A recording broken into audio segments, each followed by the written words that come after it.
चलो तो copy pen निकाल लो अपना अपना, हो ना, जो भी बताता हूँ उसे लिखते जाना है। यहाँ पे देखेंगे डीसी जनरेटर का अभी चैप्टर चल रहा है, जिसमें हम कल कुछ पार्ट्स के बारे से पढ़ चुके हैं, है ना। आज हम पढ़ेंगे उसी से संबंधित कुछ चीज़ें। तो यहाँ पे डीसी जनरेटर का एक पार्ट्स रखा है जिसका नाम स्टेटर है, और एक और पार्ट्स है जिसका नाम रोटर है, ठीक है। तो इसी के बारे से देखेंगे, स्टेटर क्या चीज़ है वो देखेंगे। स्टेटर तो डीसी जनरेटर या डीसी मशीन, है ना, उसमें जो भाग स्थिर रहता है ना, स्थिर वाला भाग क्या कहलाता है, स्टेटर कहलाता है। तो डीसी जनरेटर में स्थिर भाग स्टेटर कहलाता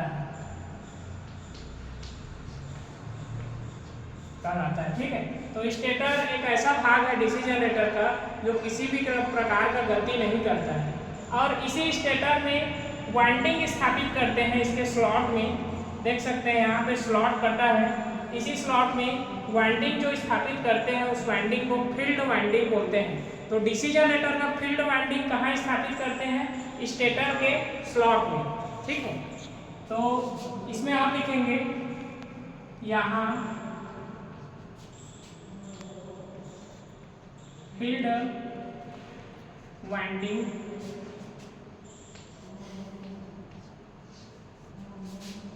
स्थापित किया जाता है,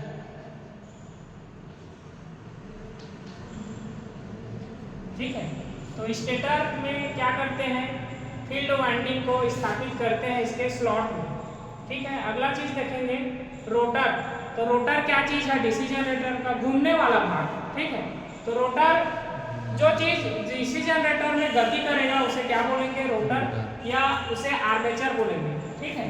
तो अगला देखेंगे डीसी जनरेटर का रोटर क्या है, ठीक है। तो ऐसे लिखते जाना है कॉपी पेन में। रोटर क्या चीज है देखेंगे, तो रोटर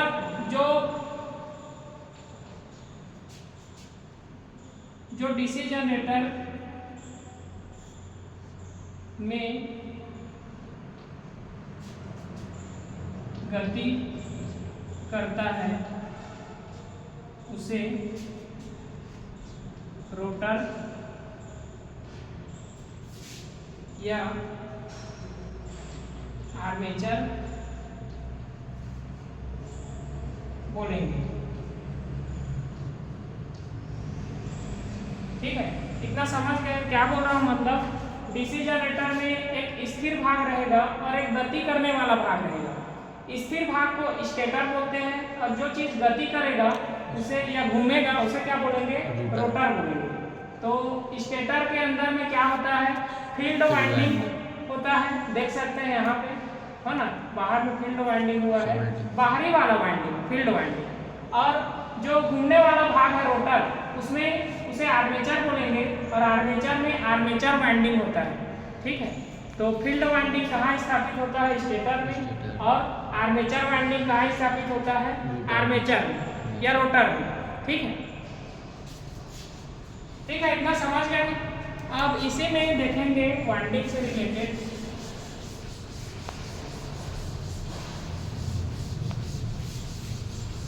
अभी हमने पढ़ा कि आर्मेचर में आर्मेचर वाइंडिंग होता है ना। तो आर्मेचर में वाइंडिंग कितने टाइप के होते हैं उसके बारे से देखेंगे। आर्मेचर में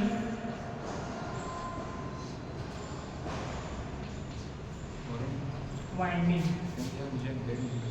ठीक है शुभम, हिमांशु और वरुण राठी, समझ रहे हैं। तो आर्मेचर में अभी देखें क्या होता है, आर्मेचर में जो वाइंडिंग होता है उसे आर्मेचर वाइंडिंग करते हैं, ठीक है। और आर्मेचर में भी दो टाइप के वाइंडिंग होते हैं, उसी को समझना है। पहला लैप वाइंडिंग और दूसरा वेव वाइंडिंग, ठीक है। आर्मेचर जो चीज घूमता है डीसी जनरेटर में या डीसी मशीन में उसमें दो टाइप का वाइंडिंग होगा रोटर में। क्या क्या वाइंडिंग होगा? लैप वाइंडिंग और वेव वाइंडिंग। ठीक है, तो वाइंडिंग किसे कहते हैं उसको जानना जरूरी है पहले, है ना। तो वाइंडिंग क्या चीज़ है वो देखेंगे। तो एक परिभाषा देखेंगे, डेफिनेशन खाली वाइंडिंग के लिए। वाइंडिंग क्या है? तो एक कंडक्टर लिए, है ना, एक कंडक्टर में टर्न बनाए,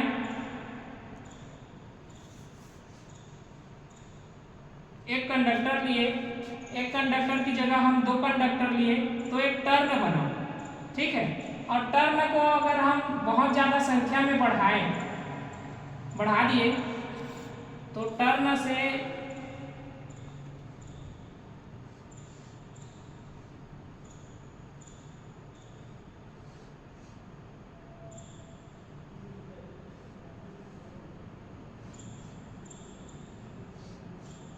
बढ़ के हमें क्या मिला? कॉइल मिला। और कॉइल को हम बहुत सारा बना दें या बहुत सारे कॉइल को आपस में जोड़ दें, तब जाके क्या बनेगा वो देखेंगे।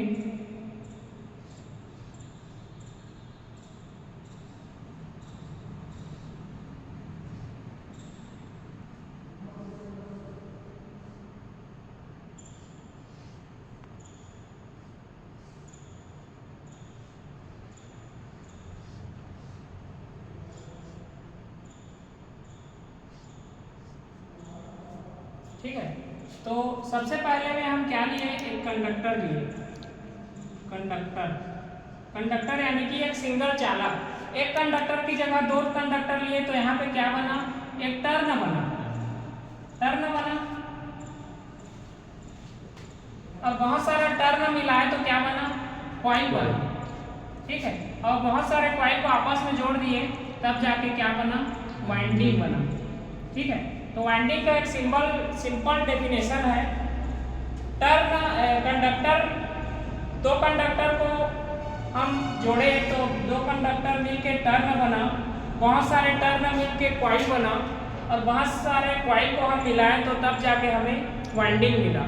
तो वाइंडिंग का डेफिनेशन समझ रहे हो? क्या बोलने का कोशिश कर रहा हूँ मैं?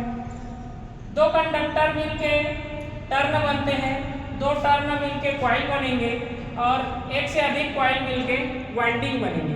ठीक है, इसी को वाइंडिंग समझना है, ऐसे ही मतलब, है ना। वाइंडिंग का डेफिनेशन यही है कि कंडक्टर मिलके टर्न बनते हैं, ज़्यादा टर्न मिलके कॉइल बनते हैं, और ज़्यादा कॉइल मिलके वाइंडिंग बनता है। ठीक है, तो लैप वाइंडिंग और वेव वाइंडिंग को अब देखेंगे। हमें वाइंडिंग के बारे से पता चल गया कि वाइंडिंग क्या चीज़ है ना।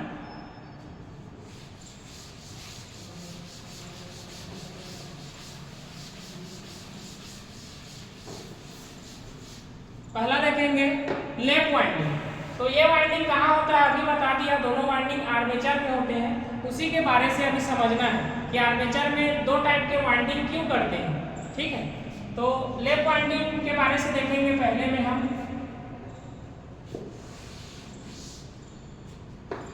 लैप वाइंडिंग कब करते हैं आर्मेचर में? जब हमें ज्यादा करंट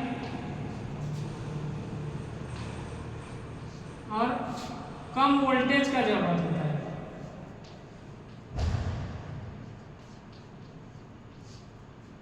ठीक है, ये चीज ध्यान रखना। लैप वाइंडिंग आर्मेचर में हम कब करेंगे? आर्मेचर में कब करेंगे? जब ज्यादा करंट हमें चाहिए और कम वोल्टेज चाहिए। देखे होंगे कहीं भी वेल्डिंग करते हैं तो करंट कम ज़्यादा करने का एक ऑप्शन रहता है वेल्डिंग मशीन में, है ना। तो उसमें भी एक टाइप का डीसी जनरेटर लगा रहता है। उस डीसी जनरेटर के आर्मेचर में कौन सा वाइंडिंग हुआ रहेगा? Lap winding. तो लैप वाइंडिंग क्यों हुआ रहता है? क्योंकि वेल्डिंग करते समय हमें ज़्यादा करंट का जरूरत पड़ता है और कम वोल्टेज का जरूरत पड़ता है। ठीक है, तो एक उपयोग हमें पता चल गया लैप वाइंडिंग का किसी भी वेल्डिंग मशीन के जनरेटर में। ठीक है, क्यों करते हैं वो भी पता चल गया, क्योंकि लैप वाइंडिंग करने पर ज़्यादा करंट मिलेगा और कम वोल्टेज मिलेगा। ज़्यादा करंट मिलेगा तो कोई भी मटेरियल जिसे हम वेल्डिंग कर रहे हैं उसमें क्या होगा? ज़्यादा करंट के कारण ज़्यादा हीट होगा। ज़्यादा हीट होगा तो धातु जल्दी पिघलेगा और वेल्डिंग आसानी से होगा। ठीक है, तो लैप वाइंडिंग क्यों करते हैं? क्योंकि इसमें ज़्यादा करंट हमें मिलता है आउटपुट में और कम वोल्टेज हमें मिलता है। ठीक है, तो ये लैप वाइंडिंग के लिए है। लैप वाइंडिंग में समांतर पथों की संख्या बराबर पोल की संख्या। यह चीज भी याद रखना है कि लैप वाइंडिंग में समांतर पथ का संख्या बराबर होता है पोल की संख्या के बराबर। ये बराबर समांतर पथों की संख्या और P बराबर पोल की संख्या। ठीक है, लैप वाइंडिंग के बारे से अभी अभी पढ़े, ज्यादा डिटेल में नहीं जाएंगे, नहीं तो फिर कंफ्यूजन होगा। इतना ही समझना है हमें जो कि पेपर में आने लायक है। ठीक है, ज्यादा डिटेल में नहीं जाएंगे। लैप वाइंडिंग क्या है? जो ज्यादा करंट देता है, कम वोल्टेज देता है, इतना पता रहना है हमें। और लैप वाइंडिंग में समांतर पथों की संख्या पोल की संख्या के बराबर होता है। यानी कि 4 पोल वाला एक डीसी जनरेटर है जिसमें हम लैप वाइंडिंग करेंगे, तो समांतर पथों की संख्या भी पोल की संख्या के बराबर में हमें करना पड़ेगा व्यवस्थित, तब जाके लैप वाइंडिंग बनेगा। ठीक है, तो लैप वाइंडिंग में आर्मेचर ए बराबर पी। ठीक है, समांतर पथ जितने होंगे उतने ही पोल की संख्या लैप वाइंडिंग में होगा। ठीक है, अगला देखेंगे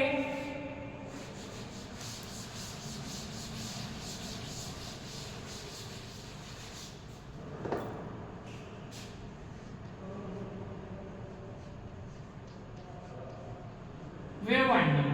ठीक है, तो वेव वाइंडिंग नाम देखो इसका, वेव यानी कि तरंग, है ना। तो तरंग जैसा इसका आकृति रहता है, जैसे कि पानी का जो ऊपरी भाग है लहराते हुए आगे बढ़ता है, तो कुछ वेव वाइंडिंग दिखता भी उसी तरीके से है ना। इस वाइंडिंग का उपयोग कहाँ करेंगे वो देखेंगे। ज्यादा वोल्टेज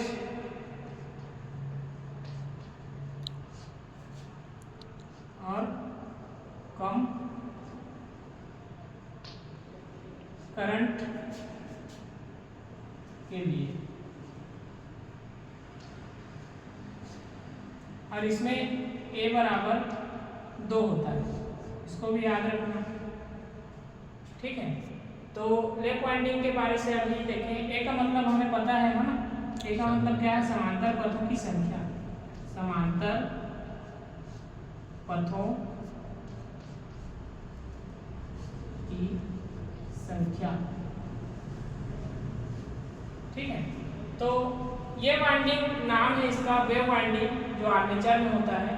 जब हमें ज्यादा वोल्टेज चाहिए जनरेटर में, तो उसके आर्मेचर में हम वेव वाइंडिंग करेंगे। जब हमें कम करंट चाहिए जनरेटर में, तो हम उसमें वेव वाइंडिंग करेंगे।